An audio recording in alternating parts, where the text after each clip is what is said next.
جوانترین و ڕازاوترین سڵاوەکانتان پێشکەش بینەرانی خۆشەویستی تەلەڤیزیۆنی کۆمەڵا زۆر خۆشحاڵم لەگەڵ هاوڕێ هاوکارم ئەمیر دووبارە ئەبینەوە میوانی ماڵەکانتان بۆ پێشکەشکردنی بەرنامەکەی خۆتان واتە بەرنامەی ئێمە بینەران. زۆر سپاس چاوەنگیان لەلای منیشەوە ئازیزان و خۆشەویستان سڵاوتان لێبێت. هیوادارم کە لە هەر کوێیەکەن ساغ و سلامەت بن و مەجالی وەشتان هەبێت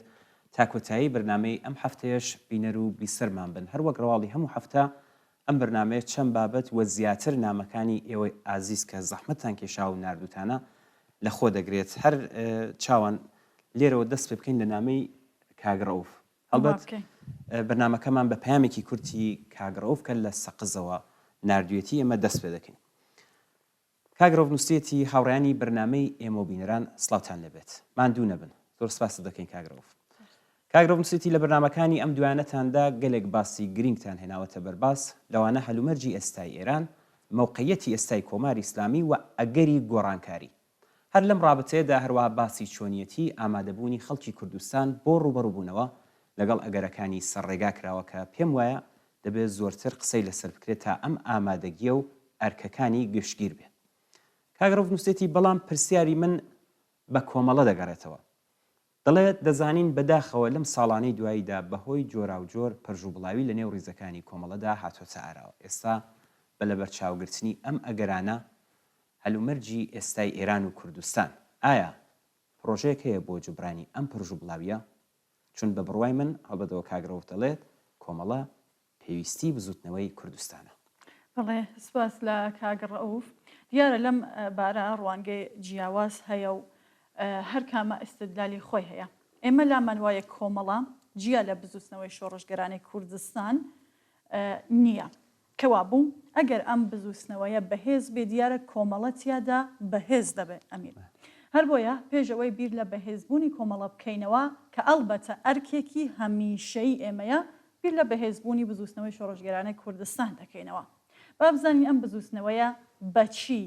بەهێز دەبێ یان مەبەز لە بەهێزبوون چییە؟ بە وەڵام بەم پرسیارە دەبێ بزانین کامە گوتار، کامە استراتێژی و کامە سیاسەت و بۆچوون و کردەوە توانیویەتی ئەم بزوتنەوەی تا ئێستا لەسەر پێڕاگرێ و پاش 45 ساڵ خۆڕاگری نازناوی چاوچرای بزوتنەوە کۆمەڵایەتیەکان لە ئێرانی پێ ببەخشێ. دیارە لەم بارەشەوە لەوانەیە ڕوانگەی جیاواز هەبێ، بەڵام بەلای ئێمەوان نکۆڵی لەوە ناکرێکە کوردستان چەند تایبەتمەندی جیاوازی هەیە. یەکەم ویست و خواستێکی هاوبەشە کە توانیویەتی ئیمکانی بەسیجی کۆمەڵایەتی بدات بەم بزوتنەوەیە. ئەم ویست و خواستە هاوبەشە ئەگەر چی ڕێگای جیاواز هەیە بۆ وەڵامدانەوە پێ، بەڵام هەر ئەوەندەش بووەتە وتارێکی گشتی کە خەڵکی کوردستان دژ بە ستەمی نەتەوایەتی ستەمێک لەسەر شانیان قورسایی دەکات. هەر ئەم ستەمە وەک ئامرازی دەستی دەوڵەتانی سرمایه‌داری لە ناوەند وەکە ئیمکانی مەحرومیەتی خەڵکی کوردستانی لە دەستڕاگەیشتن بە ئیمکاناتی پێویست بۆ ژیان و خزمەتگوزاری پێویست دوور کردوێتەوە و خەڵکی کوردستان گوشاری سیاسی و ئابووری و فەرهەنگی زۆرتری تەجربە کردووە. بڵێ دووەمین تایبەتمەندی دەتوانین ئاماژە بۆ بکەین کە ئیمکانی جەماوەری کە لەسەر خواستی هاوبەش ڕەخساوە بۆ خۆی ئیمکانی هاوکاری هاوبەش و لێرەوە کاری هاوبەش ینی بیر لە ڕێکخراوبوونی زۆرتر فراهم کردووە. ئەگەرچی ئەم ئیمکانە کاتیش بوو بێ، ئەگەرچی لە ئێستادا پڕژوو بڵاویش بێت، بەڵام وەک فاکتەرێک لە تایبەتمەندی دەتوانێت ئاماژەی پێ بکەین. هەر ئێستا لە کوردستان هاوکاری لە تۆڕە کۆمەڵایەتیەکان کە خۆجوش لەسەر کێشە کۆمەڵایەتیەکان پێکهاتوون دیاردەیەکی بەرچاوە. ئەمانە سەریەکخەین زرفەتی ئەوەی وەک تایبەتمەندی سێهەم فراهم کردووە کە لە کوردستان ئەم بیرۆکەیە بەهێز بێ کە بە لەبەرچاوگرتنی ئەزمونەکانی تا ئێستا تەنیا مەرجی شایستە بۆ ئیدارەی کوردستان خەڵکی کوردستان بۆ خۆیانن کە لە ڕێگای ڕێکخراوەکانیانەوە چارە نووسی خۆیان بەدەستەوە بگرن و چاوەڕێی هیچ فەریاد ڕسێک لە دەرەوە نەبن کە ڕزگاریان بکات یان ئیدارەیان بکات. هەروەها لە تایبەتمەندیەکانی تری بزوتنەوەی کوردستان دەتوانین باسی دووربوونەوە لە بیری تەسکی ناسیۆنالیستی بکەین کە خۆی لە باقی خەڵکی ئێران و بزوتنەوەکانی پێشڕەو لە ئێران جیا دەکاتەوە و لەلایەکی تریشەوە دژ بە بیرۆکەی شۆنیزمی نەتەوەی باڵادەست بێ کە مافی ڕەوای خەڵکی کوردستان بە بیانووی جیاخوازی و لە ژێر دروشمی پاراستنی تەواوەتی ئەرزی ئێران نادیدە دەکرێت. بڵێ تایبەتمەندێکی تر دوورکەوتنەوە لە گوتاری ئاینی لە بزوستنەوەی کوردستانە کە ئەڵبەت بەخۆشیەوە ئێستا ئیتر ئەمە تەنیا تایبەتمەندی کوردستان نییە. بزوستنەوە کۆمەڵایەتیەکان لە ئێران بە تایبەت لەم چەند ساڵی دواییدا لە گوتاری ئاینی دوورکەوتونەتەوە. بنبەرکردنی دەسەڵاتی ئاین لە ئیدارەی کۆمەلگا ئێستا ئیتر نەتەنیا لە کوردستان بەڵکو لە ئێران خواستێکی بەهێزە. پێداگری لە مافە سەرەتاییەکانی خەڵکی زەحمەتکێش لە کوردستان ئەو مافە سیاسی و ئابووری و کولتوریانەن کە هاوکات سیمای شۆڕژگەرانە بە بزوستنەوەی کوردستان دەبەخشن. کەوا بوو بە بڕوای ئێمە ئەم تایبەتمەندیانە کە تا ئێستا لایەنی بەهێزی بزوستنەوەی شۆڕژگەرانی کوردستان بوون دەبێ بەهێز بکرێن. دیارە کۆماری ئیسلامی یەکەم مانعی ئەم تایبەتمەندیانە و ئەم بزوستنەوەیە بووە و لە ماوەی دەسەڵاتی تێکۆشاوە بە سەرکوتوو بە چەواشەکاری ئەم تایبەتمەندیانە بسڕێتەوە. بۆیە دژایەتی لەگەڵ سیاسەتەکانی کۆماری ئیسلامی کە نامۆیە لەگەڵ ئاوات و وارەزوەکانی خەڵکی کوردستان سەرەکی ترین ئەرکی ئەم بزوستنەوەیە. هەر بۆیە تا ئێستا هەوڵ و تەقالێ کۆماری ئیسلامی بۆ چاوەڕوان ڕاگررتنی خەڵکی کوردستان لە ڕێگای ڕۆتی ئیسلاحخوازی کە لەوانەیە ئەم یان ئەو باڵی ناو کۆماری ئیسلامی گۆیە ئاوەڕێک لە جاخوازیەکانی خەڵکی کوردستان بدەنەوە ینی هەوڵدان بۆ دابەزاندنی داواکاریەکانی خەڵکی کوردستان بۆ دیاریکردنی چەند ئۆستاندار و کردنەوەی دەرگا بۆ چەند چالاکی هوەری کۆنتترۆلکرا و نەیتوانیوە ئەم بزوستنەوەیە بەلاڕێدا بەرێ. نەتەنیا هەوڵ و تەقالەکانی کۆماری ئیسلامی بەڵکو هەوڵ و تەقالەکانی ئۆپۆزیسیۆنی بەرەی ڕاستیش بۆ بەرتەسکردنەوەی داخوازیەکانی خەڵکی کوردستان نەیتوانیەوە ئەم بزوستنەوەیە دووچاری پاشەکشە بکات. کەوا بوو دەبێ ئەوە تکرار بکەینەوە کە ئەم تایبەتمەندیانە دەبێ بەهێز بکرێ. هەر کات و بە هەر ئەندازە ئەم تایبەتمەندیانە بەهێز بوون بە هەمان میزان کۆمەڵە کە بۆ خۆی مەحسوڵی بزوستنەوەی شۆڕژگەرانی کوردستانە بەهێز دەبێ. پێش درێژەی قسەکانمان ئەمیر لە وەڵامی پرسیارەکێکا ڕەوف با ناوبڕێک بدەین کە بنیان ماندوو نەبن. چین ناوبڕێک ببینین دێنەوە خزمەتان فەرموو.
شاری وڵات ڕۆحی ژینا دەدوێنێ وەرە بینم شاری وڵات ڕۆحی ژینا دەدوێنێ ژنی وردی ئازاد لێ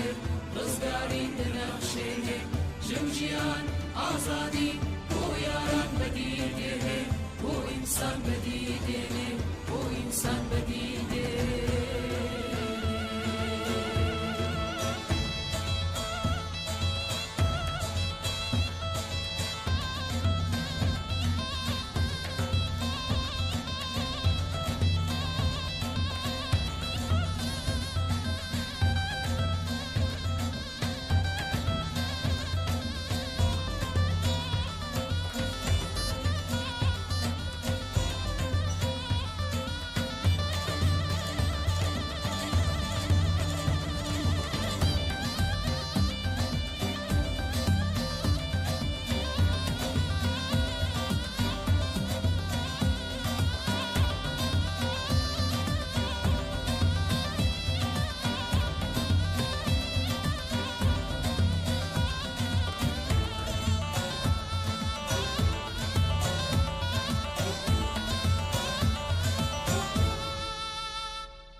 پێش ئەوەی بە دیاری کراوتر باسی کۆمەڵە بکەین کە مەبەستی پرسیارەکەی پێشووی کاگرۆفیش هەر ئەوە بوو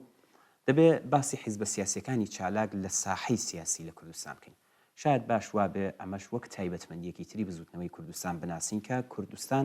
کۆمەلگایەکی حیزبیە. دیارە مەبەست ئەوە نییە کە خەڵکی کوردستان هەمویان سەر بەم حیزب یان ئەویترن، بەڵکو جیالەوەی کە حیزبەکان هەر کامە کەم تا زۆر ڕیشەی کۆمەڵایەتیان هەیە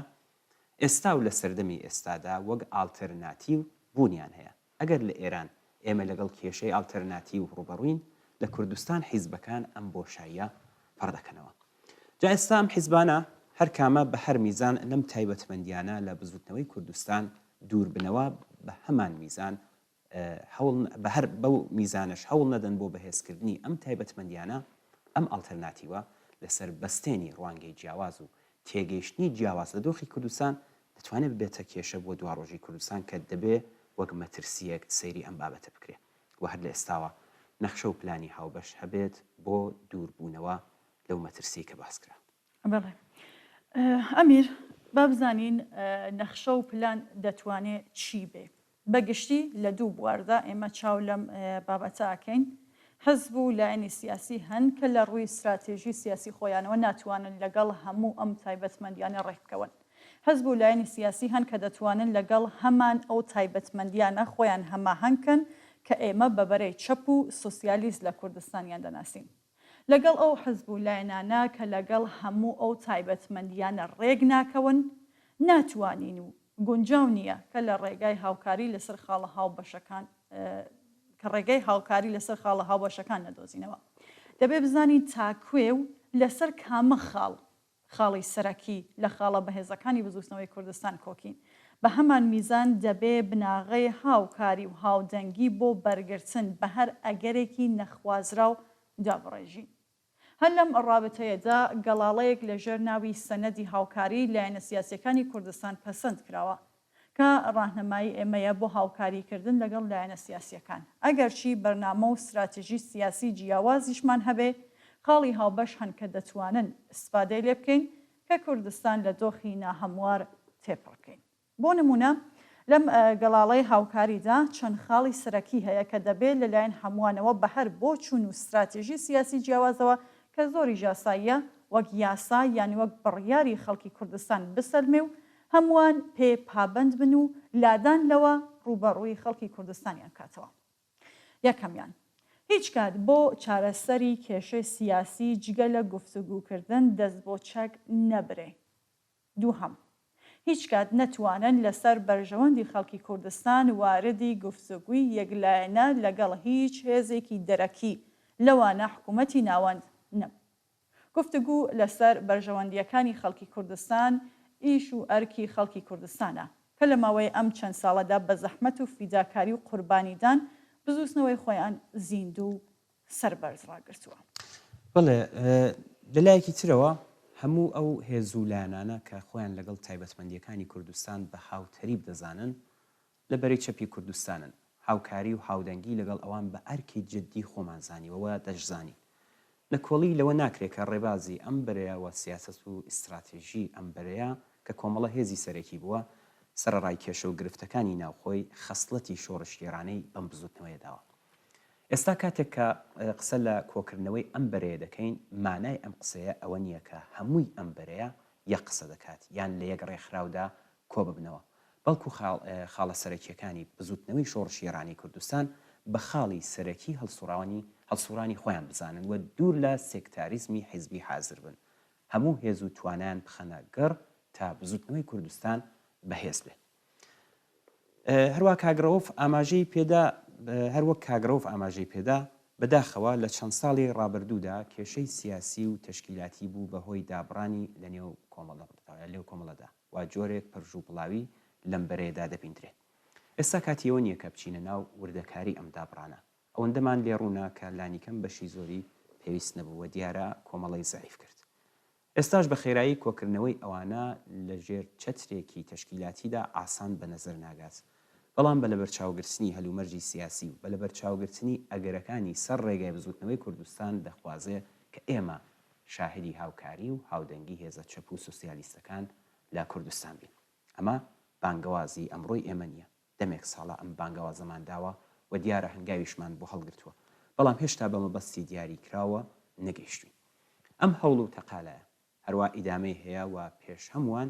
ڕوومان کردوتە هەموو ئەو هاوڕێیانە کە ساڵانێک لە ژیانی سیاسی خۆیان لە نێو کۆمەڵەدا تێپەڕاندووە و ئەو ئینسانە شۆڕشکێر و ئازادی خوازانە کە بیر لە ئازادی و بەرابەری دەکەنەوە و لەگەڵ تایبەتمەندیەکانی بەهێزی بزوتنەوەی کوردستان خۆیان هاودەنگ دەزانن با پێکەوە کار بکەین.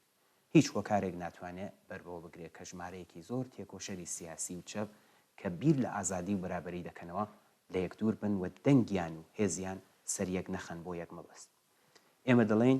ئەمە هەلومەرجی سیاسی لە ئێرانە ئەمە ئەگەرەکانی سەر ڕێگا و ئەمەش بزوتنەوەی شۆڕشگێرانی کوردستان بە تایبەتمەندیەکانەوە. ئایا بە تایبەتمەندی چالاکی سیاسی خۆمانی دەزانین؟ ئەگەر وەڵام ئەرێنیە دەیمانە چییە؟ بابەری چەب لە کوردستان یان هەمان ئەو تایبەتمەندیانە لە بزوتنەوەی کوردستان بەکاری هاوبەش بەهێز بکەین. ئەگەر ئێستانەیکەین ئەیکەی بیکەین. چین ناوبڕێک بینین چاوان دواتر دێنەوە سەر نامەی پێمەڵی هاوڕە پرشنگمان بەردەستە چین ناوبڕێ بینی دێنە خزمەت.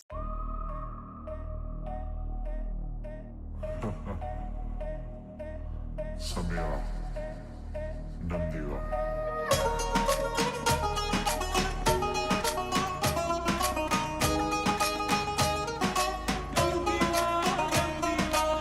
تاقە گوڵێکم پێیە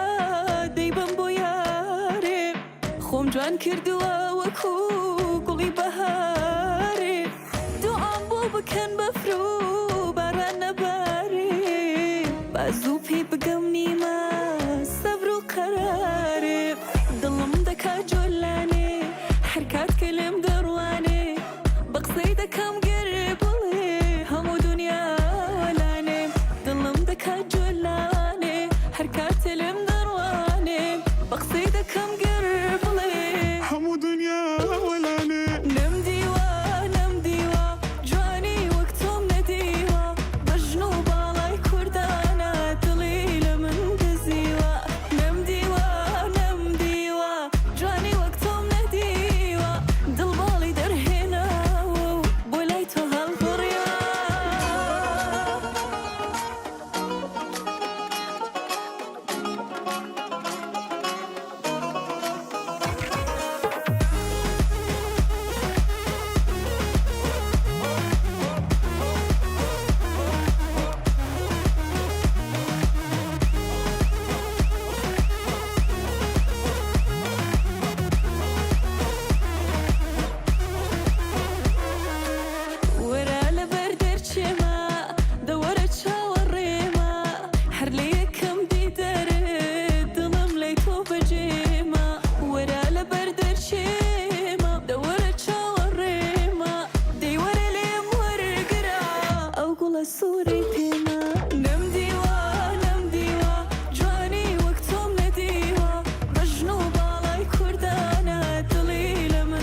نەمدیوە جوانی وەک تۆم نەدیوە بەژن و باڵای کوردانە دڵی لە من دزیوە نەمدیوە جوانی وەک تۆم نەدیوە دڵباڵی دەرهێناوە و بۆ لای تۆ هەڵفڕیوە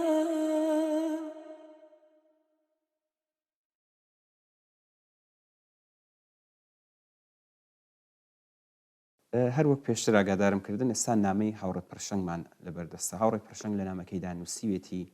شکست لە دوای شکست لە مەیدانی شەڕی ناوخۆ لەگەڵ خەڵکی ئێران و هەروەها لە دەرەوەی ئێران و لە بەرەی مقاومەت هەموو خیال بافەکانی کۆماری ئیسلامی لە گەیشتن بە لووتکە و قوڵایی استراتیژی مەحوری مقاومەت کرد بە بەڵقی سەرئاو. قسەکانی ئەم دوایانەی خامنەیی وەک فەرماندەیەکی شکست خواردوو لە هەردوو مەیدانی شەڕ چ شەڕی ناوخۆ لەگەڵ خەڵک چ شەڕ لە بەرەی مقاومەت لە دەرەوە و تکراری ئەم قسانە لەلایەن هێندێک لە مەقاماتی کۆماری ئیسلامی لە ئیدامەی مقاومەت و لە ناوچوونی دژمنان بەڕاستیدا پەلەقاژەیەکە بۆ مانەوەیەک کە گوتاری کۆتایی پێهاتووە. هاوڕێ پرشنگ لە درێژەی نامەکەیدا ئەڵێ خامنەیی باش دەزانێت شکان لە سووریا یانێکی باش دەزانێت ملدانی حزبۆڵا بە ئاگربەستێکی ڕەزیلانە یانیچی باش دەزانێت تەقریبەن لە ناوچوونی چالاکی حەماس هێزە ئیسلامیەکان لە غەزا مانای بۆ ئەو دەسەڵاتەکەی چییە؟ باش دەزانێت هەموو ئەمانە شکستی سیاسەتەکانیەتی بەڵام وەکو هەموو حکوومەتی تۆتالیتر تا ساتەکانی آخر لە چەپڵی سەرکەوتنی بێبنەما ئەدەن. بەشار ئەسەدی ژووتی ویستم بچمە ناوەندێکی تر لە جەرەوەی دەمشق و درێژە بە مقاومەت بدەم بەڵام لە موسکۆ سەری دەرهێنا. زۆر جاریش ئەم پەلەقاژیە بۆ شاردنەوەی شکستە کە کۆماری ئیسلامی ئەڵبەت زۆر ناشیانە ئیسفادە لێکات. ڕنگدانەوەی ئەم شکستانە لە جەرەوە و لە ناوخۆشدا بەزەقی دیارە. هەموو شتێک نیشان ئەداتکە هاوسەنگی هێز بە تەواوی گۆڕاوە. یاسای دژە ئینسانی حجاب و عیفاف کە بەنیاز بوو شەڕ لەگەڵ ژنان و کۆمەڵگای ئێران هەمیشەی بکات شکستی هێنا و جورعەتیەوەیان نەبوو کە بە فەرمی ڕایگەین و ئەجرا بکەن. هەروەها ڕنگدانەوەی ئەم گۆڕینی هاوسەنگی هێز لە هەڵسوکۆل لەگەڵ کاری بوێرانەی پەرەستوو ئەحمەدیدا خۆی نیشاندا. پێشتر دەرکەوتنی تاڵەموویەکی کچانیان تەحەمۆڵ نەدەکرد و دەیان کوشت. ئەم جارە جورعەتیان نەکرد ڕایشی گرن. بڵێ قسەکانی ئەم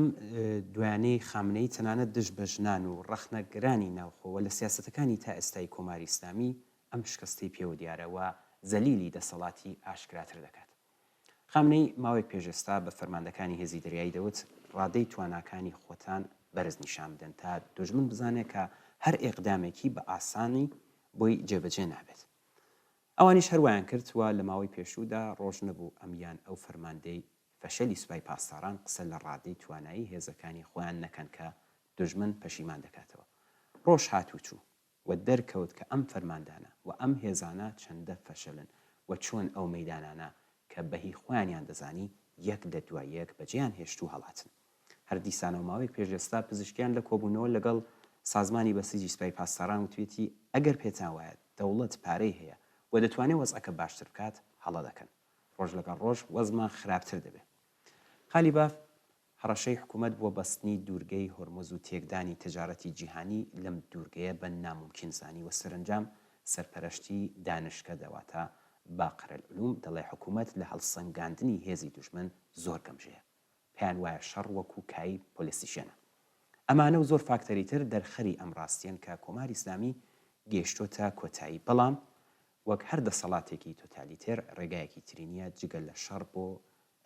مانەوەی خۆی. هەر بۆیە وەکو ماری بریندار دەستگای سەرکوتی وەک تەنیا ڕەمزی مانەوەی وەکارخستووە کە جگای خۆیەتی خەڵک و هەڵسوڕانی سیاسی و مەدەنی ئەمە لەبەر چاو بگرن. زۆر سپاس لە هاوڕێ پڕشنگ لەم بارەوە هەندێک قسەشمان هەیە کە پێش ناوبڕێکی کورد دواتر دێن قسەی لەسەر دەکەین. بابینەرانیشمان ماندوو نەبن فەرموو.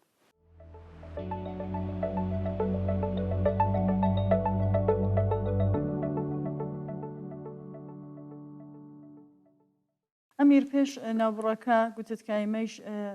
هەندێک قسەمان هەیە لەسەر ئەم بابەتە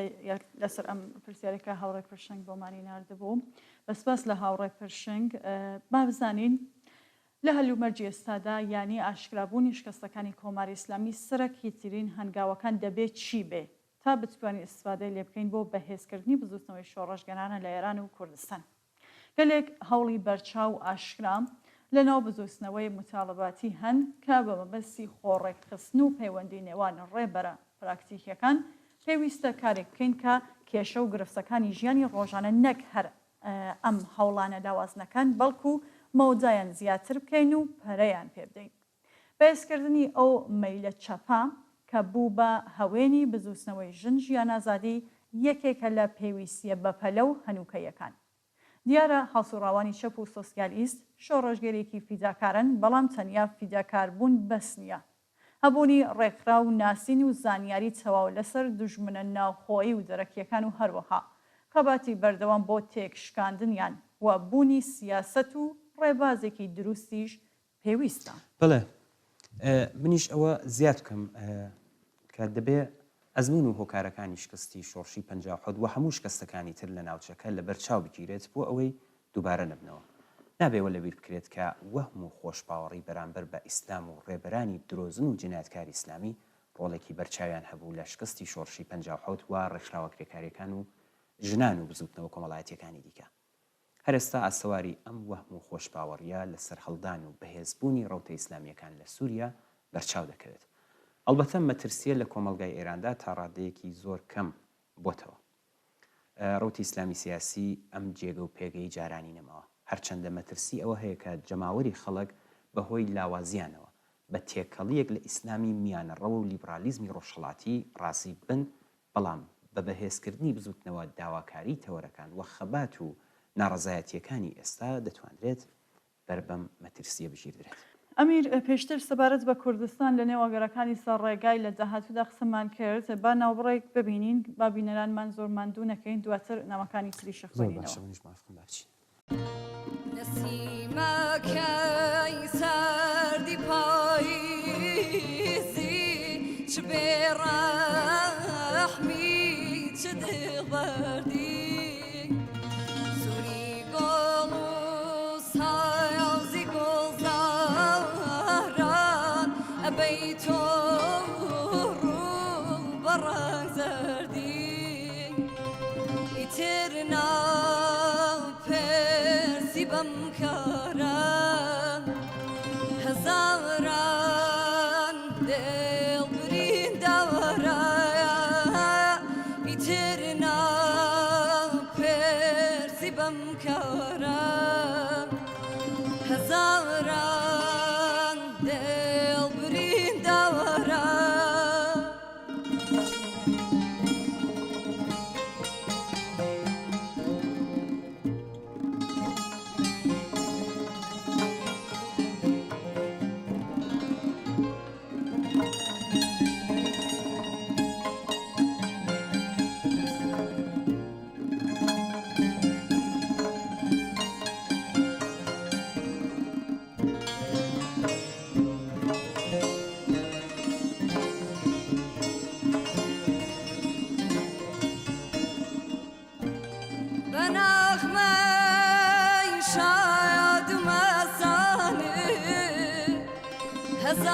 هزاران صبح و شب و بلبل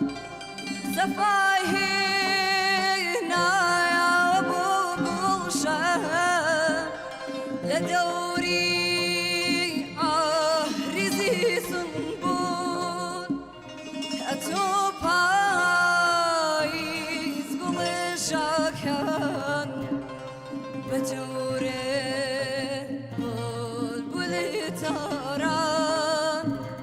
بجوره بلبل تورا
وراسالا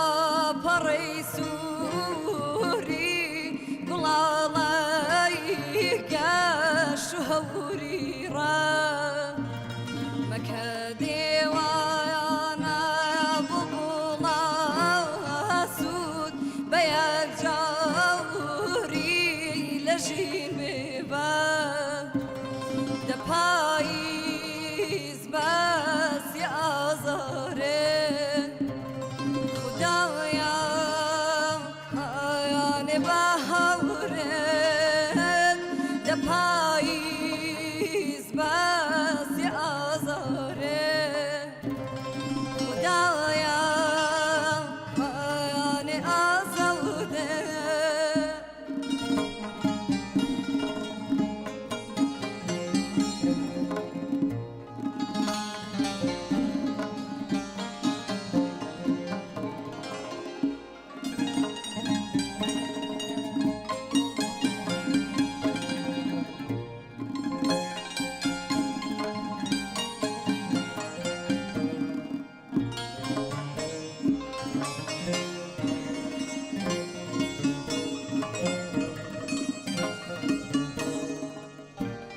بنغمه شاید مساله هزاران صبح و شو بلبل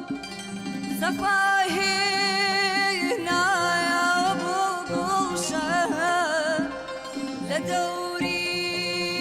آهرزی سنبول تو پاییز گل شاکن بجوره بلبل تورم بجوره بلبل تورم ئازیزان لەم بەشەدا دێنە سەر نامەی کاگڕەحیم کە لە قسەقزەوە ماوەیەک پێش ئێستا لەسەر ئازادکردنی بەمەرجی نەرگەز محەممەدی نووسراوەیەکی بوو کە تا ئێستا مەجای خوێندنەوەی نەبووە داوای لێبوردنی لێ دەکەین لەو نووسراوەی کاگڕەحیم لەسەر ئازادی کاتی نەرگەز محەممەدی نووسراوە دەڵێ بەڕاستی نازانم خۆشحاڵ بم یان دڵنیگەران آخر بۆ کاتی ئەسڵەن بۆ زیندانی مەگەر نەرگەز چی کردبوو چی وتبوو جگە لە پاراستنی حورمەت و کەرامەتی ئینسانی کە لەم وڵاتەدا بایەخێکی پێنادرێ کاگڕەحیم لە درێژەدا نووسیەتی لە مەجلس یاسایەک دێتە دەر دیارە مەبەستی یاسای حجابەکە منداڵان بە خەتاکار دەناسێ هەڕەشەی چەند میلیۆنی لە نیوەی کۆمەلگا دەکات یان داوا دەکات هەموو جاسووسی بۆ یەک بکەن بەڕاستی سەیرە تەواوی خەڵک دژی ئەم یاسایان بەڵام ژمارەیەک لەسەرەوە کەممانەوەی خۆیان و دەسەڵاتیان لە سەلماندن لەم جۆرە یاسایانەدا دەبینەوە ئێرانیان تووشی قەیرانێکی قوڵ کردووە بەڵێ کاگڕەحیم لە بەشێکی تری نووسراوەکەیدا دەڵێ هەر لەم ڕۆژانەدا دۆلار سنووری 7,000 سمەنی تێپەڕان کە هەڵکشانی هەروە ئێدامە هەیە کێشەمان لە ژیان کەم بوو ئەمەیشی پێ زیاد کرا ئێستا هەموو دنیا گاڵتە بە پارەی ئێرانی دەکەن ئابووری وڵات لە یەک ترازاوە و هیچی پێوە نەماوە بانکەکان زۆربەیان وەرشکەست بوون سەر کۆمار هاتووە و دەڵێ ئەگەر بنزین و باقی ئەنەرژیەکان گران نەکرێ ناتوانن موچەی کارمەندان خانەنشینان و مامۆستایان و پەرستەران بدەن جا بزانن وەز چەندە خراپە 4 مانگ زیاترە کە 4 مانگ زیاتر لە کاری دەوڵەتی پزیشکیان تێدەپەڕێ هێشتا ئینتەرنێت ئازاد نەکراوە و تازە قسە لە ئازادی هەنگاو بە هەنگاو دەکرێت FITF هەر بڕیاری لەسەر نەجراوە و تەحریمەکان زیادی کردووە بەڵام لە لایکی ترەوە 6 کەس لە منداڵانی ئێکباتان لە سەفی ئەعدامدان بێ ئەوەی جۆرمەکەیان کە کوشتنی کەسێکی ترە سەلما بێ پلەی یەکەمی ئەعدامەکان لە دنیادا هەیە تند و تیژی و جرم و جنایەت پەرەی سندووە زۆرترین ژمارەی زیندانیمان هەیە زۆرترین چەکی بێمەحال زۆرترین ژمارەی مەحرومبوون لە خوێنتن زۆرترین ژمارە بێکاری و بێ سەرپەناییمان هەیە ئەگەر لە ژیان و ئازادی بێبەشین لەمانە زیادمان هێنەوە هەندێک لایەن وایە دۆخی ژیانی خەڵکی هەرچەندە خراپتر بێ ئەوە دەبێتە هۆی پەرەسەندنی ناڕزایەتی و کۆمەلگا دەتەقێتەوە یان بە پێشەوانەوە هەندێکی تر لایەن وایە هەرچی وەزعەکە باشتر بێ ئیمکانی کرانەوە زیاتر دەبێ و سەرنجام ئاواتەکان بەدی دێن. کاگڕەحیم دەڵێ بەراو بۆچوونی ئەوڵ ینی کاتێک دلار بوو بە 100,000 چمەن کاتێک حیجابی زۆرم لێ بەڕێوە چوو وە سەپا کاتێک هەموو چالاکوانانی سیاسی و مەدەنی زیندانی کران و ئێدام کران خەڵک ڕادەپەڕن و دەستگای دیکتاتۆریەت لە ناو دەبن لەوانەیەوە بێ بەڵام لە ئاوا دۆخێکدا کە خەڵک مەجالیان نەبووە خۆیان ڕێکبخەن لە باشترین حاڵەتدا تەنیا دەسەڵاتی سیاسی لەسەرەوە دەگۆڕدرێت ژمارەیەک لا دەچن وە ژمارەیەکی تر جێگیان دەگرنەوە بەڵام دۆخی ژیان و مافی خەڵک گۆڕانی بەسەردانایەت ئەوەی وا ساڵی 57 لە ئێران یان لەم ساڵانەی دواییدا لە وڵاتانی عەرەبی ڕوویاندا بزوتنەوەی کە ئەگەر چی لە ناخی خۆیدا دژ بە ستەمکاری بوو بەڵام نیان هێشت خۆی بناسێت کە بزانێت چی دەوێ و ئەوەی دەیهەوێ چۆن دەتوانێت مەسەوەگەری بکات بەراو بۆچوونی دووهەم ئەگەر دۆخەکە باشتر بێت خەڵک باشتر یەکتر دەبینەوە خۆیان ڕێک دەخەن وە بیر و بۆچوونیان سەریەک دەخەن و ڕێگای گونجاو بۆ لە گۆڕنانی دەسەڵاتی ستەمکار ئەدۆزنەوە دەزانن چی لابن و چی لە جیاتی دانێن و چۆن دەتوانن داواکاریەکانیان بپارێزن دیارە بە ئێمەش نییە بڵین دەسەڵاتی ئێستا ئێران کام ڕێگا لە پێش بگرێ چون بەڕاستی دۆخەکە وای لێ هاتووە ئەگەر سەختی بگرێ تێک دەشکێ و ئەگەر ئاسانی بگرێ هەر تێک دەشکێ دەسەڵاتی فەشەل شەڕ ساز بکات تێک دەشکێ شەڕ ساز نەکات تێک دەشکێ دەسەڵاتی خۆستەپێنەر زیندانی بکات تێک دەشکێ زیندانی نەکات هەر تێک دەشکێ ئاعدام بکات و ئاعدام نەکات هەر تێک دەشکێ کاک ڕەحیم دەڵێ کەوابوو ببڕوێ من پێویست ناکات دوعا بکەین یان چاوەڕوان بمێنینەوە هەر ئەمڕۆ دەست بەکار بین لە ئازادی نەرگز محەممەدی خۆشحاڵ بین بەڵام بڵین تەواوی زیندانیانی سیاسی دەبێ ئازاد بکرێن دەبێ بڵین کەس نابێت لەسەر باوەڕی قەڵەمی زیندانی بکرێ دەبێت جاوا بکەین کە سزای نامرۆڤانەی ئاعدام هەڵبۆشێتەوە خەڵک بەم ئاکامە گەیشتون ئەم دەسەڵاتە عمری تەواوە بڵین ئێمە وڵاتێکمان دەوێت زۆر جیاواز لە ئەوڕۆ وڵاتێک کە شەڕ و نائەمنی نانەوە پیشەی نەبێ لە جیاتی هەناردەکردنی چەک و موشک و تیرۆریست سولح و پێکەوە ژیان پەیامی بۆ جیهان بێ وڵاتێک کە حۆرمەت و کەرامەتی ئینسانەکان تیادا پارێزراو بێ مافە سەرەتاییەکانی خەڵک بنەمای سەرەکی یاساکانی بێ دیندار و بێدین تیادا ئازاد بێ دین لە دەسەڵات و لە پەروەردە جیا بێ دین لە مزگەوتەکان ئیشی خۆی بکات کاری بە ژیانی کۆمەڵایەتی نەدابێ و دەستی لە دەسەڵات کورت کرابێ ژن و پیاو لە هەموو بوارێکدا بەرابەر بن کەمینە نەچەوەئی و ئاینیەکان ڕێزیان لێ بگیردرێت مافەکانیان بسەلمێ و پارێزراو بێ خەڵک بتوانن لێپرسینەوە بکەن بتوانن کۆ ببنەوە حەزب و ڕێکخراویان هەبێ سەروەت و سامانی ئەم وڵاتە سەرفی ژیان و گوزەرانی خەڵکەکەی بکرێ و زۆر شتی تر مانێ ئەم قسانەم پەرەدان بە بزوسنەوەی جاخوازیەکانە کە مەجال و دەرفەت بۆ لە یەک نزیک بوونەوە فراهەم دەکات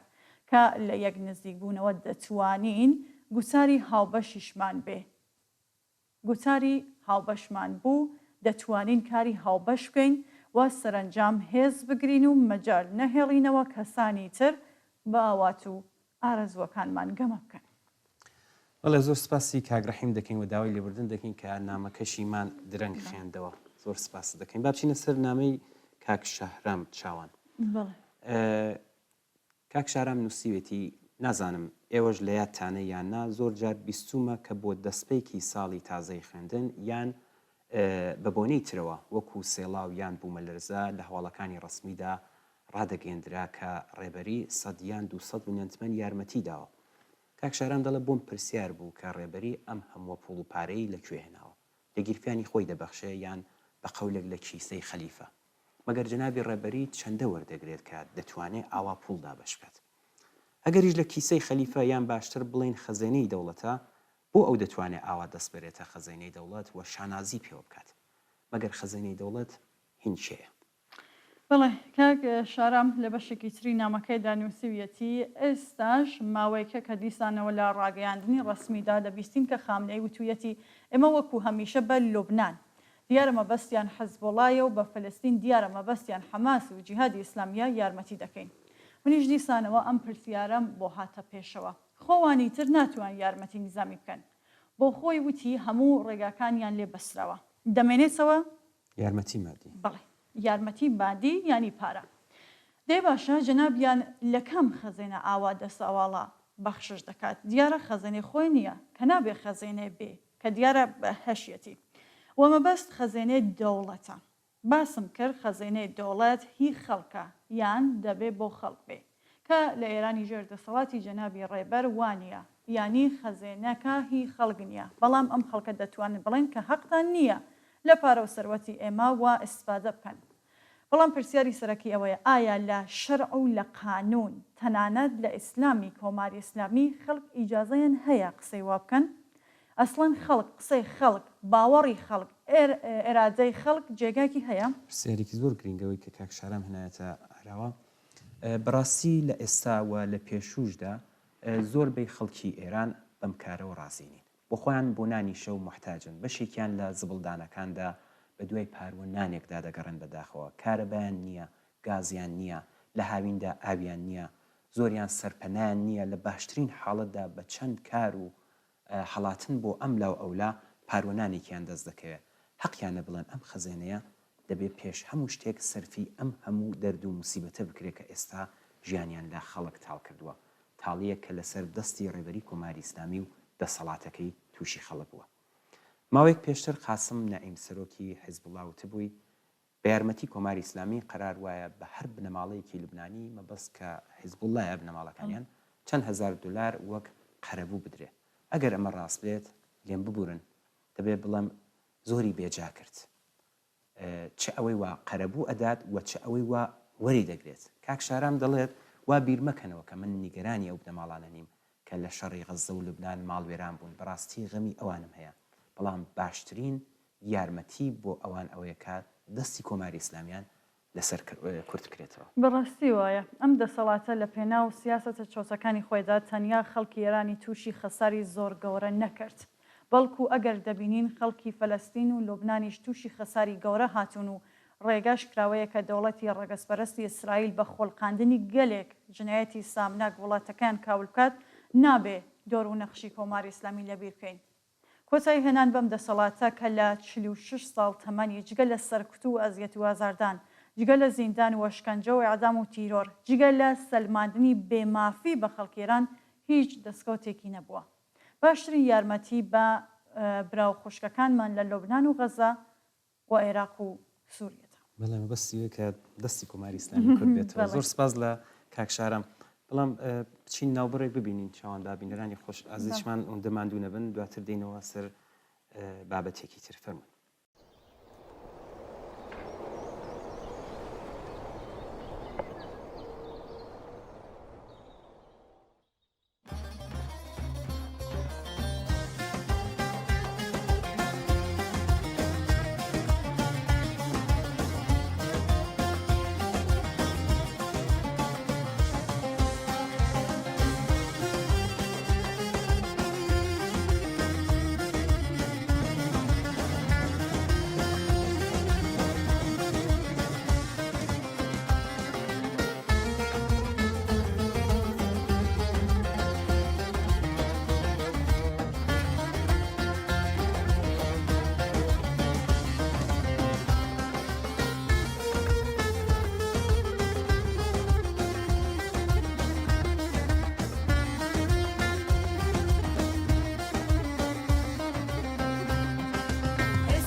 هەڵبەت من پێژناوبڕەکە وتم دێنیستر بابەتێک بەڵام داوای لێبوردن دەکەم نامەی کاک ساڵحمان لەبەردەستە کاک ساڵح لە نامەیەکی کووردا باس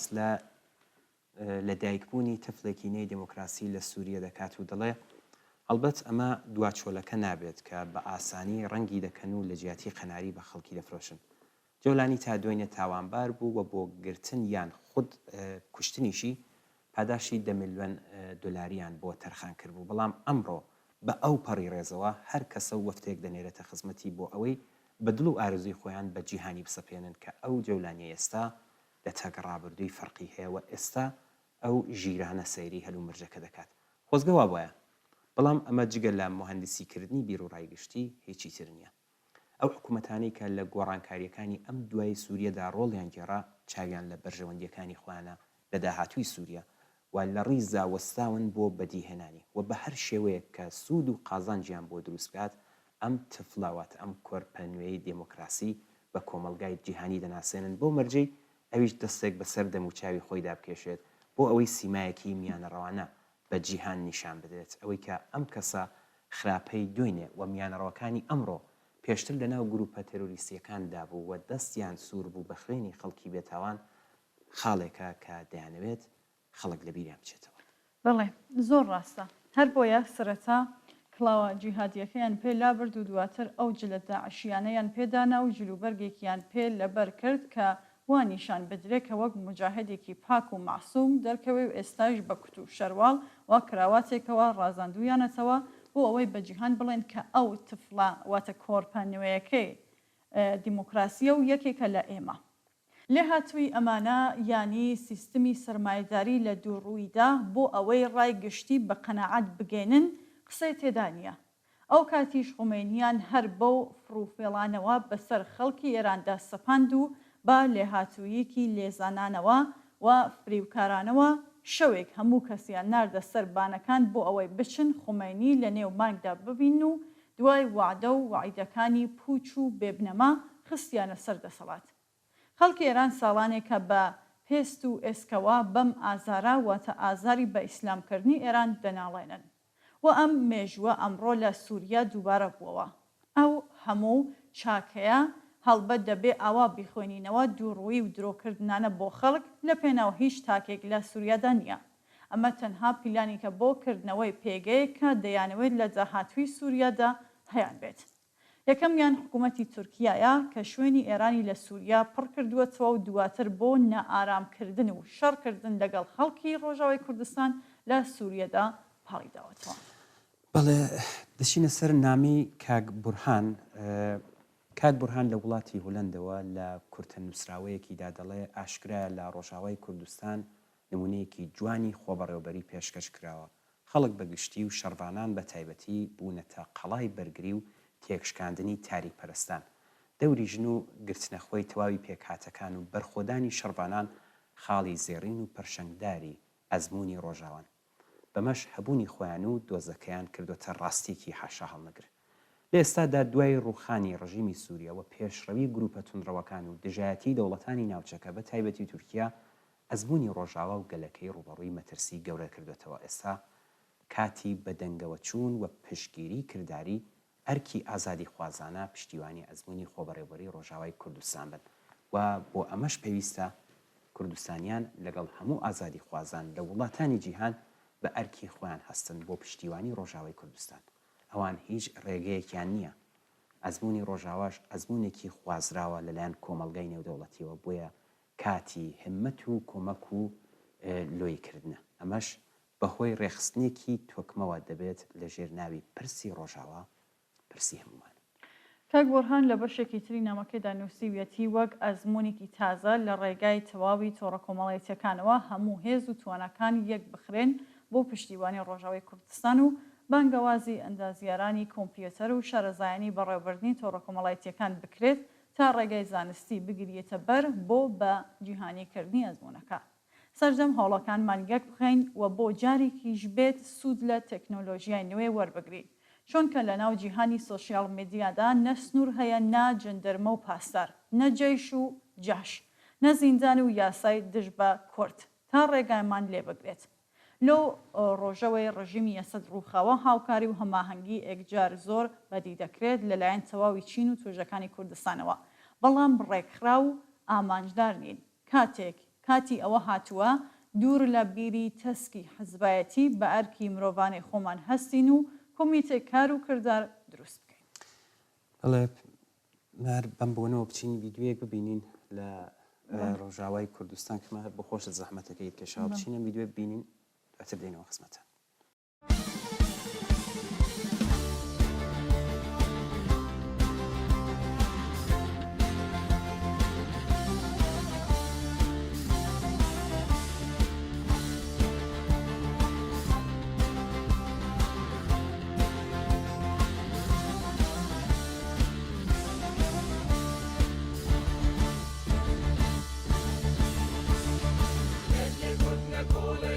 شروان دوزار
لەم بەشەدا نامێکی ترمان هەیە لە هاوڕێن ناهید. هاوڕێ ناهید دەڵێت یاسای حیجاب و عیفاف کە بە شێوازێکی نیوە نەهێنی داڕشرابوو لە دوای هەناردنی بۆ مەجمەعی تەشخیصی مەسلحەتی نظام و شۆڕای نیگهبان لەلایەن مەجلسی کۆماری ئیسلامیەوە پەسەند کراوە، بەڵام ئێستا بۆ ماوەیەکی کاتی ئەم یاسایە ڕاگیراوە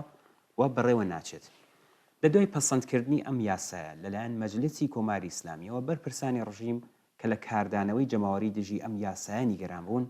داوایان لە ئەنجومەنی ئاسایشی نەتەوەیی کرد کە دەستێوەردانی دۆخەکە بکات بۆ ئەوەی کە ئەم یاسایە بەڕێوە نەچێت.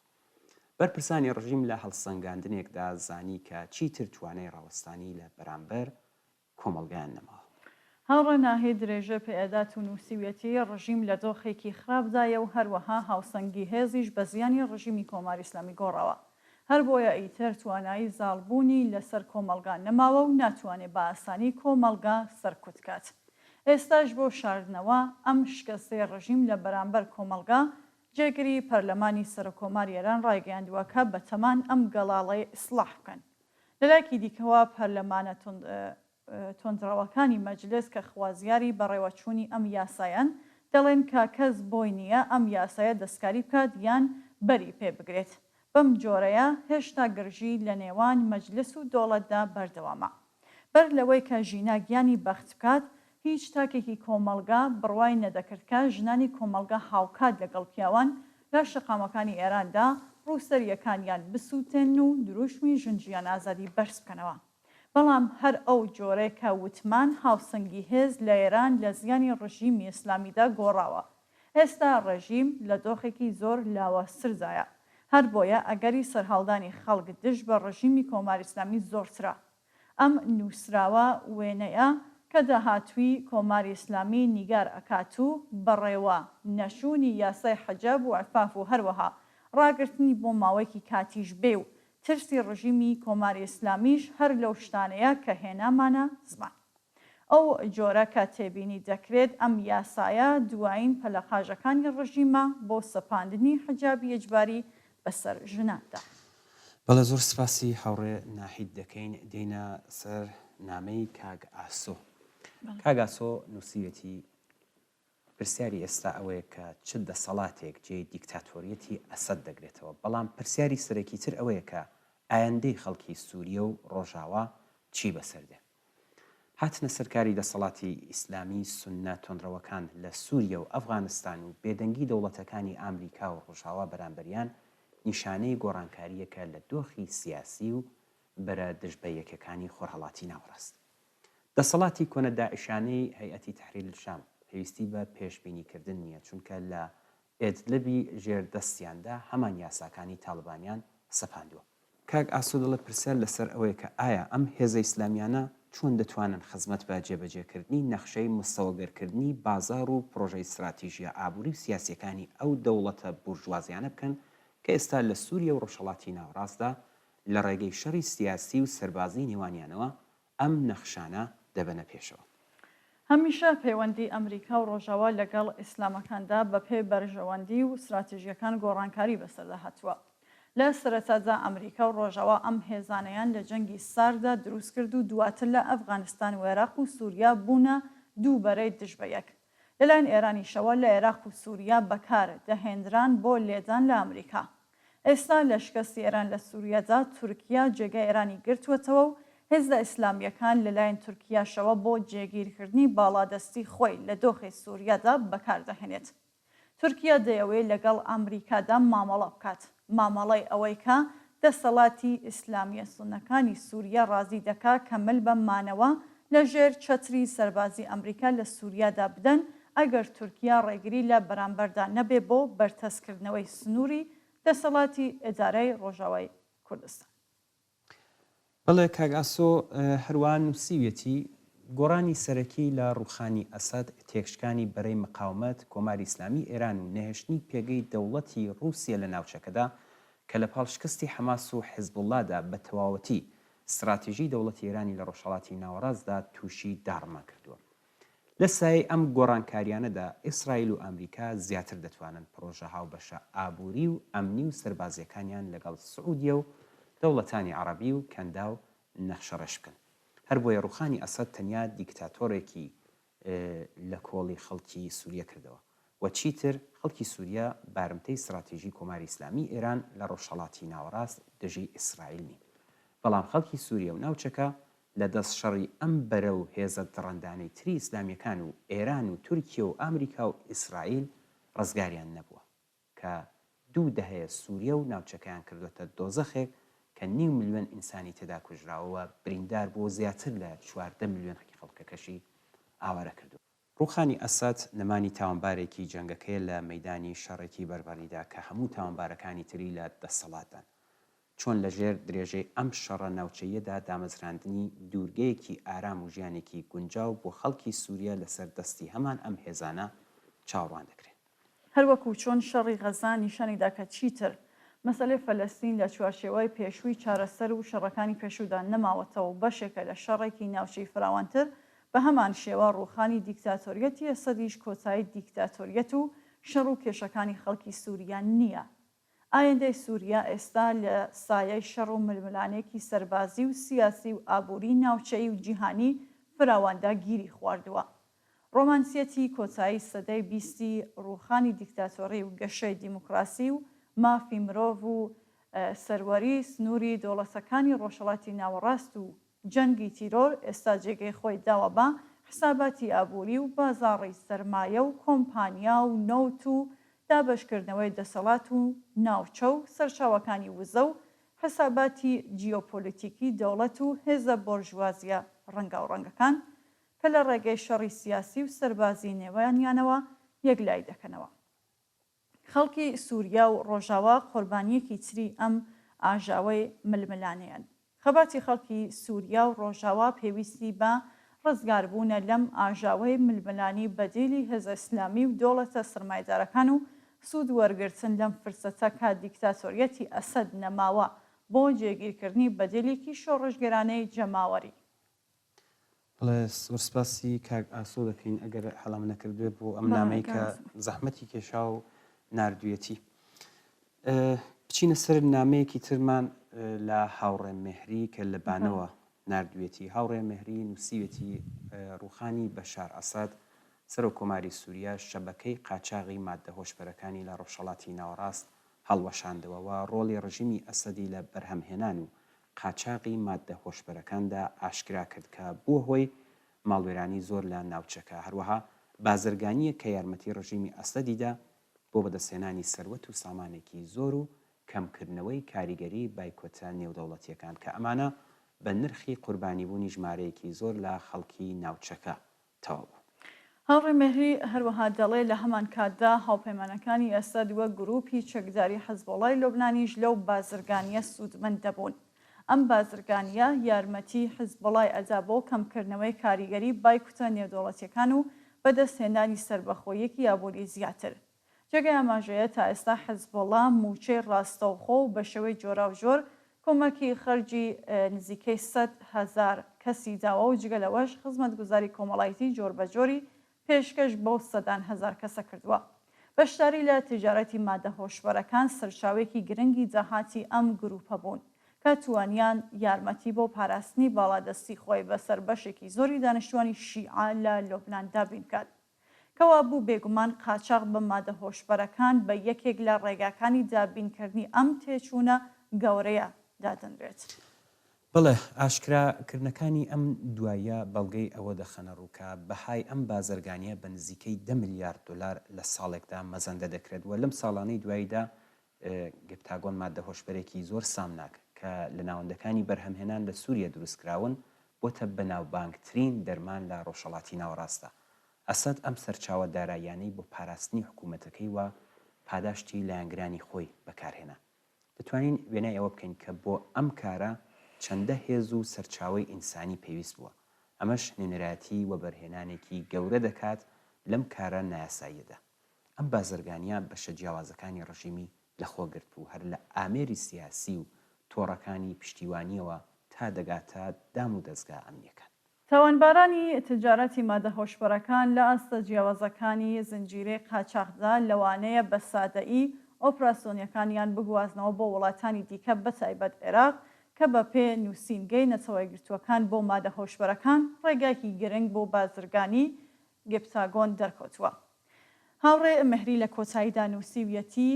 ئێستا بە هەموو ئەم داتایانە دەبێت وەڵامی پرسیارێکی جددی بدرێتەوە. کۆماری ئیسلامی کە تا ئەم دوایانە زاڵ بوو بەسەر چالاکی نظامی و ئەمنیەکانی سووریا و حەزبەڵا لە لەبنان بێگومان ناتوانێت بێئاگا بێت لە تجارەتی مادە هۆشبەرەکان. بۆیە پرسیار ئەوەیەکە چه ڕۆڵێکی تیادا هەبووە؟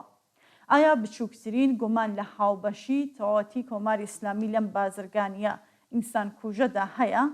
وەڵامەکەی ڕوونە. وەک چۆن بە پێچەوانەی بانگەشەی درۆی بەرەنگاربوونەوەی قاچاقی مادەی هۆشبەر لە ئێران کۆماری ئیسلامی دەستی باڵای هەیە لەسەر بەرهەمهێنان و دابەشکردنی مادە هۆشبەرەکاندا. بۆ ئەم بابەتەش دەستی هەیە و بەم شێوەیە سەرمایەکی زەبەڵاح بە نرخی تێکدانی ژیانی ملیۆنان کەس دەست دەکەوێت لە دەرەوەی ئێران و لە ڕێگەی ئەم دامەزراوە ئەمنی و نیزامیانەوە بە هەماهەنگی تەواو لەگەڵ حکوومەتی گەندەڵی ئەسەد و حەزبەڵا قاچاقی مادە خۆشبەرەکانی بەرەو پێش بردووە و ڕۆڵی بەرچاوی لەم تجارەتەدا هەبووە. بەڵێ سپاس هیچ دەکەین لە هاوڕێ مەهری کە زەحمەتی کێشا و ئەو نامەی بۆ ناردین. پێم وابێ ناوبڕێک بدەین چون دیارە بینەرانیشمان کەمێک بێتاقەت دەبن ئاوا چی ناوبڕێک ببین دواتر دێنەوە نامەی کاک عەزیز لەبەر دەستمانە دەیخوێنینەوە فەرموو.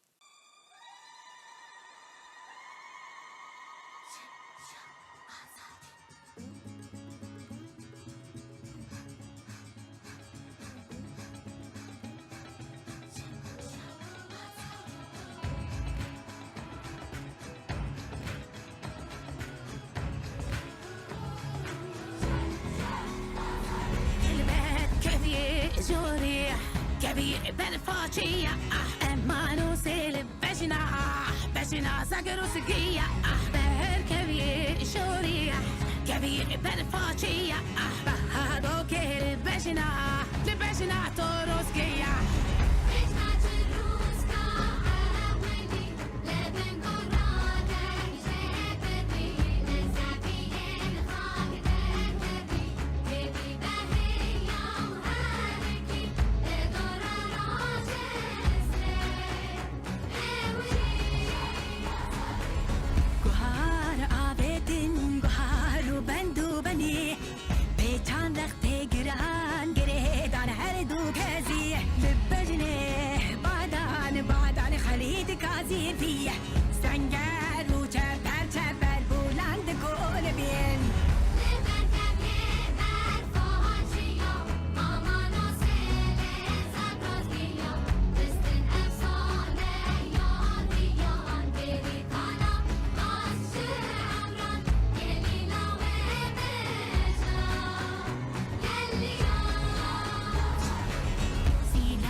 بەڵێ ئازیزان دوایین نامی کە لەبەر دەستمانەی کاک عەزیزە کاک عەزیز نووسراوەیەکی هەیە بۆی نردوین کە باسی دۆخی ئێستای ئێران و گۆڕانکاریەکانی داهاتوو دەکاتوە لە بەشێکی دانووسیوێتی لە پاش تێکچوونی ڕژیمی بەشار ئەسەد ڕوانینەکان و ڕوانگەکان بەرەو کۆماری ئیسلامی ئێران دەستنیشان کراوە. شەڕ و ڕووداوەکانی پاش 7 ئۆکتۆبری 2023 سەرەتایەک بوو بۆ وەدەرخستن و زەقبوونەوەی کێشەکانی نێوان ئیسرائیل و ئێران و تەقینەوەی قەیرانە قوڵەکەی نێوان ئەو دوو دەوڵەتە. ئیسرائیل لە ئاسمان بە دوای دۆخێکی لەم شێوەیەدا دەگەڕا لە زەوی وەدەستی کەوت. حەماسی تێکشکاند، حیزبوڵای تێک و پێکدا، ئەسەدی دەربەدەر کرد. هەمووی ئەوانە دۆست و هاوپەیمانی سەرەکی بەرەی مقاومەی ئێران بوون. ئێران بەتەنیا ماوەتەوە لەژێر خەڕەشەی شەڕ لەگەڵ ئیسرائیل و ئەمریکادایە، بەڵام ئەو دۆخە کۆمەڵێک پرسیار بە دوای خۆی دادێنێت لایەنی شەڕ لەگەڵ ئێران، ئیسرائیل و لەوانەیە ئەمریکا بێت. کاک عەزیز لە بەشێکی تری نووسراوەکەیدا باس لە ئەگەرەکانی بەدیهاتنی شەڕ دەکات و نووسیویەتی ئیسرائیل کەمپەینێکی تێک هەڵچوونی لەگەڵ دوژمنانی خۆی کە لە بەرەی مقاومە جیان گرتووە دەست پێ کرد. لەگەڵ حەماس حەزبۆڵا حکوومەتی سووریا سەرکەوتنی گرتە دەست ماوەتەوە حەشتی شعبی و دەوڵەتی کۆماری ئیسلامی ئێران لاوازکردنی حەشتی شعبی ئەگەرێکی چاوەڕوان کراوە دەمێنێتەوە حکوومەتی ئێران بەپێی هەموو لێکدانەوەیەک ناکرێت ئیسرائیل دەستەوەستان بمێنێتەوە و بەرنامە استراتیژیەکەی خۆی لێرەدا ڕابگرێت و دەست ئێران ئاوەڵا بڵێتەوە بۆ یارمەتیدان بە بوژانەوەی هاوپەیمانە شکست خواردوەکانی جگە لەوەش ڕێگا بە خابنەی بدات دەستی بگاتە سیلاحی ناوەکی دەوڵەتی ئیسرائیل بە چاکی دەزانێت کە سەری مارەکە لە ئێرانە لەو بەستێنەدایە کە بە بڕوای من کۆمەڵا پەلامارێک چاوەڕوانی بۆ دەکرێت بەڵام لەسەر ئەو بڕوایە نیم کە نێتانیاهوو ویست و بەرنامەی تێکدانی دامودەستگای ئێجاری و سیاسی حکوومەتی تەران لەبەردەست بێت ئەوەی کە چەند ساڵێکە حکوومەتی ئیسرائیل بەتایبەت نێتانیاهوو هەوڵی بۆ ئەدات زیان پێگەیاندن بە پێگەکانی ناوەکی ئێرانە هەروەها شوێنە سەربازیەکان کۆماری ئیسلامی کە هەتا ئێستا شەڕی لە خۆی دوور کردبووەوە و بەهۆی پرۆکسیەکانی کردەوەی سەربازی دژ بە ئیسرائیل بە ئەنجام دەگەیان ئێستا لە هەلومەرجێکی ئۆتۆدا نییە کە بتوانێت وەڵامێکی جدی بداتەوە بڵێ لە بەشێکی تری نووسراوەکەدا کاک عەزیز باسی هەڵوێستی ئەمریکا دەکات و دەڵێ پشتگیری ئەمریکا لە ئیسرائیل حاشای لێ نەکراوە بەڵام ترامپ ناخوازێت شەڕ لەگەڵ ئێران بکات بەگشتی هەر بە دوای شەڕدا ناچێت ناهەیە بودجەی ئەمریکا بۆ شەڕ تەرخان بکات لێ بە پێچەوانەی ئۆباما و بایدێن لەم پەر ناخاتە بەردەم ئیسرائیل بۆ هێرشە چاوەڕوان کراوەکان بە تایبەت بۆ گەیشتن بە چڵەپۆی لە سەرکەوتنە سەربازیەکانی دژ بە بەرەی مەقاومە هەروەها بابەتی دەستگەیشتنی ئێران بە چەکی ناوەکی نیگەرانە تەنیا ئەگەری گرتنەبەری شەڕ لەلایەن ئەمریکا ئەوەیە کە ئێران هەوڵەکانی بۆ بە ئەنجام گەیاندنی چەکی ئەتۆمی درێژە پێ بدە نە ئیسرائیل نە وڵاتە یەکگرتوەکانی ئەمریکا هیچیان نایەنەوێت ڕژیمی کۆماری ئیسلامی ئێران کۆتایی پێبێت حکوومەتیش لە ناوخۆی ئێران ئەوەندە لاواز نییە کە بە چەند هێرشی سەربازی بۆ سەر بنکە و پێگە سەربازی و ناوەکیەکان بڕۆخێت تەنیا لە یەک سناریۆدا لەوانەیە حکوومەتی ئێران تووشی شڵەژاوی و داڕمان بێت کۆماری ئیسلامی لە پاش نسکۆکانی هاوپەیمانانی خۆی لە غەزە لۆبنان و سووریا سۆمعەی لە ناوخۆی ئێران زیاتر لە جاران دابەزیوە ناڕەزایەتیەکان ڕوو لە هەڵکشانە هەموو بەراوردەکان ئاماژە بەوە دەکەن کە نزیکەی 50 ملیارد دلار پارەی ئێران بۆ یارمەتی بە بەشار ئەسەد تەرخانکرا ئەوە لە بارودۆخێکدایە کە خەڵکی ئێران لە خراپترین وەزعی ژیانی ڕۆژانەدان دۆخی خەڵک لە ئێران ئەوەندە خراپە کە دوور نییە لە پاش هێرشەکانی ئیسرائیل سەرهەڵدانێکی جەماوەری بێتە ئاراوە گۆڕانکاری لە دەسەڵات بەسراوەتەوە بەمەکە لە ناوخۆی سپای پاسداران کێشە و دووبەرەکی ڕووبدادوە بەشێکیان لەگەڵ ڕاپەڕین بکەون کاگازیز هەروەها نووسیوێتی ئەمریکا لە جیات شەڕ لەگەڵ ئێران و بەتایبەت بۆ ناچارکردنی بۆ دەست هەڵگرتن لە شەکی ناوەکی گرێمانی بڕڵاوکردنی گوشارەکان بۆ سەرابووری ئێرانی لە بەرچاوە و پێدەشێت کە مەبەستی سەرەکی ترامپ ئەوە دەبێت کە بەو جۆرە کۆماری ئیسلامی بگەڕێنێتەوە بۆ سەرمێزی وتوێژ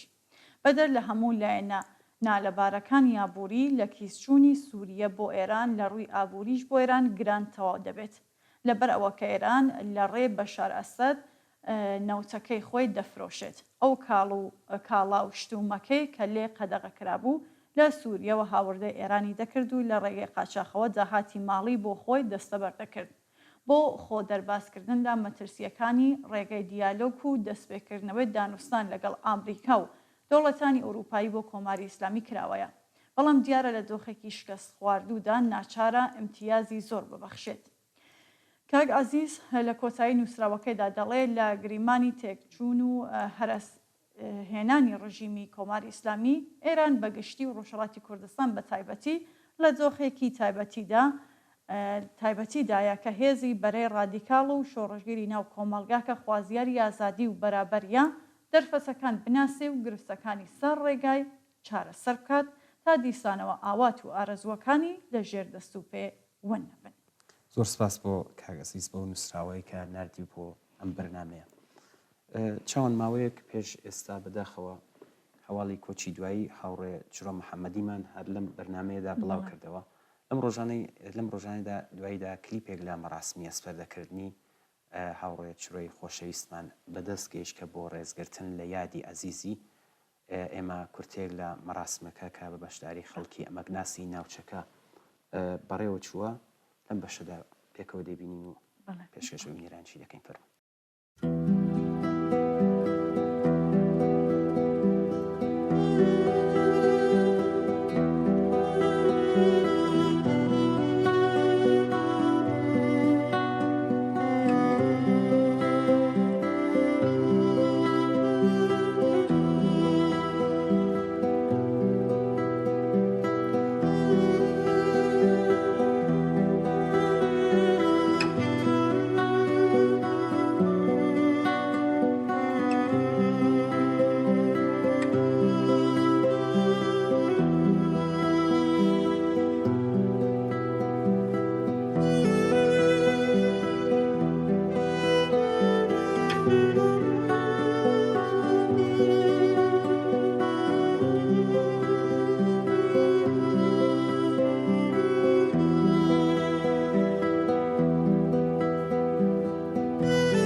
بەداخەوە ئاگادارکراین کاک فەتاح ئەمیری نووسەر ڕۆمانووسی بەناوبانگی ڕۆژهەڵاتی کوردستان ئێوارەی ڕۆژی شەممە یەکی بەفرانبار لە تەمەنی 78 ساڵیدا لە شاری بۆکان بەهۆی نەخۆشی شێرپەنجە کۆچی دوایی کرد. کاک فەتاح هەرزوو لە تەنیش کار بۆ بژێوی ژیان درێژێ بەکاری ئەدەبی و سیاسی خۆیەدا. هەر لە سونگەی چالاکیە سیاسیەکانی لەلایەن ڕژیمی پێشووی پاشایەتیەوە گیرا و تا میتاڵی ئازار و ئەشکەنجەی ساواک و بەندیخانەکانی ڕژیمی پالەوی چێشت. لەگەڵ دەستپێکی ڕاپەڕین دژی ڕژیمی پاشایەتی چالاکە سیاسیەکانی کاک فەتاح ئەمیری ئیدامەی بوون و لە ڕیزی حیزبی دموکرات درێژەی بە چالاکی سیاسی خۆیدا. کاک فەتاح کەسایەتێکی دیاری بواری وێژەی کوردی بوو بە نووسین و بڵاوبوونەوەی ڕۆمانەکانی بە تایبەت هاوارەبەرە و میرزا ڕۆڵی بەرچاوی لە بواری گێڕانەوەی کوردی بوو. هاوارەبەرە میرزا زیندەخە و گێژەڵووکە و خەم و خەیاڵ چەند بەرهەمێکی چاپکراوی کاک فەتاح ئەمیرین کە بە یادگار بەجێ هێشتوین. ئێمە لە ڕێگەی ئەم بەرنامەوە بە بۆنەی کۆچی دوایی کاک فەتاح ئەمیری پڕ بەدڵ سەرخۆشی لە بنەماڵە و کەسوکاری دەکەین و خۆمان بە شەریکی ئەو غەمە قورسیان دەزانین و بە چاوی ڕێزەوە لە خزمەتە ئەدەبیەکانی دەڕوانی یادی ئازیزی بەرز و بەڕێز بێت. فەتاح ئەمیری لە ساڵی 1325 هاتاوی لە هاوایی مەنیچێری نێوان مەهاباد و بۆکان لەدایک بووە و خوێندنی سەرەتایی لە مەهاباد بە کۆتایی گەیاندووە. دوای بڕینی پلەکانی تری خوێندن وەک فەرمانبەری ئیدارەی کارەبا دامەزراوە. لە نێوان ساڵەکانی 54 تا 57 بەهۆی خەبات بە دژی ڕژیمی پەهلەوی دەست بەسەر کراوە. دوای شۆڕشی گەلانیێران و دامەزرانی گۆڤاری سروە چووەتە ڕیزی شاگردانی هێمن و لە کار و چالاکیەکانی گۆڤاری سروەدا ڕۆڵی بینیوە. بەشداری لە دامەزراندنی ئەنجومەنی ئەدەبی بۆکان وەک دەستەی دامەزرێنەر لایەنێکی تری چالاکیەکانی فەرهەنگی فەتاحخان ئەژمار دەکرێت. وێڕای مێژوویەکی درێژ ڕێژەی کارەکانی کەمن و خۆی ئەم بابەتە بە بڕوای قوڵی بەکەم و پوخت نووسین دەژێڕێتەوە. بە بڕوای خاوەنڕایان هەرم خاڵەشە کە ڕۆمانەکانی لە پانتای ئەدەبی کوردیدا دەکاتە ڕۆمانگەلێکی قورس و قایم و سەنگین. ڕۆمانە چاپکراوەکانی کاک فەتاح ئەمیری بریتین لە هاوارەبەرە، میرزا، زیندەخە و جێژەڵووکە و خەم و خەیاڵ. فەتاحخان بڕوای بە پۆلێنبەندی بە پێی وێژەی شار و گوند هەیە و حەولی داوە لە مەودایەدا هەرتێک حەوشەکە ئەزمون بکات. لە ڕۆمانەکانی میرزا و هاوارەبەرەدا بەرەو پیری وێژەی گوند دەچێت و لە ڕۆمانی زیندەخەودا ئەدەبی شار لە ئامێزی نووسین دەگرێت و لە دوایین کارە چاپکراوەکانیدا واتە دوانەی جێژەڵوکە و خەم و خەیاڵدا لێکگرێدان و ئاشتیدانی ئەم دوودۆخە ئاشکراوە بەرچاو دێت. بڵێ ئازیزان و خۆشەویستان بەم جۆرە گەشتینە کۆتایی بەرنامەی هەفتەی ئێمە و بینران زۆر سپاس بۆ ئەوەی کە تا ئێستا لەگەڵمان بوون دووبارە چاوەڕێی نامە و ئیمەیل و پەیوەندی تەلەفۆنی ئێوەن بۆ هەرچی زۆرتر بەرنامەی بۆ ڕازاندنەوەی بەرنامەکەی خۆتان حتمما پەیوەندیمان پێ بگرن و ڕابۆچوونەکانتان باس بن. ماڵەوە.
باوانەکەی بابم بینایی چاوم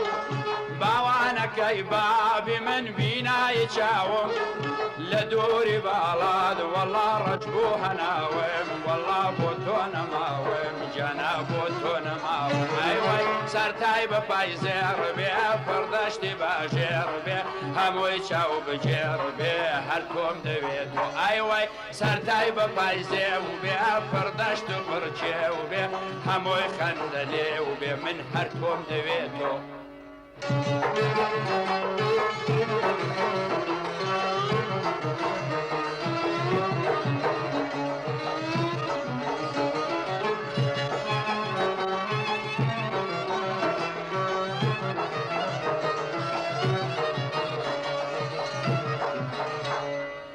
فصل بهارا جان اوان يشينا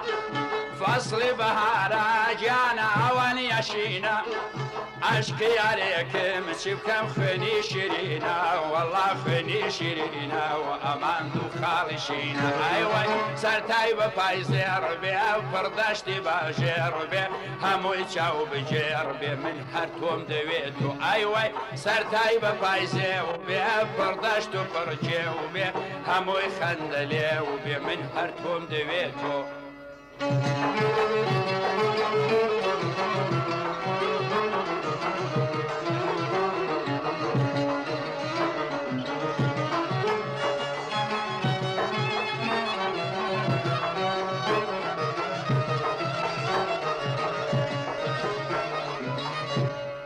فصل بهارا جوان دشتو که خوشا فصل بهارا خانم دشتو که خوشا لدشت کانی رنا لدول و نوشا بالله لدول و نوشا و بالملخر و نوشا ایوه سرتای بپای زیر بی پردشتی باشیر بی هموی شاو بجیر بی من هر توم دوید ایوه سرتای بپای زیر بی پردشت و پرچه و بی هموی خندلی و بی من هر توم دوید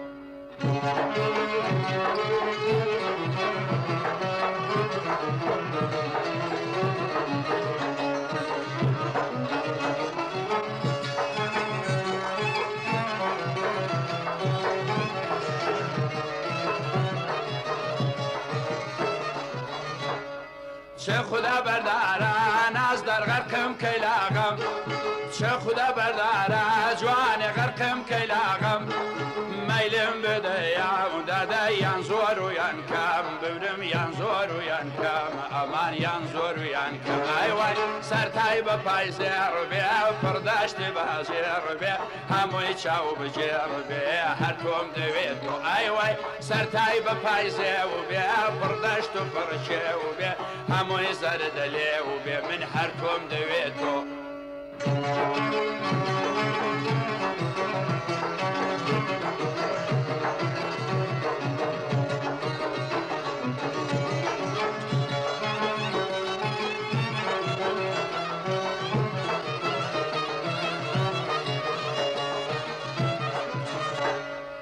فصل بهاران از در وقتی گلزاره فصل بهاران از در وقتی گلزاره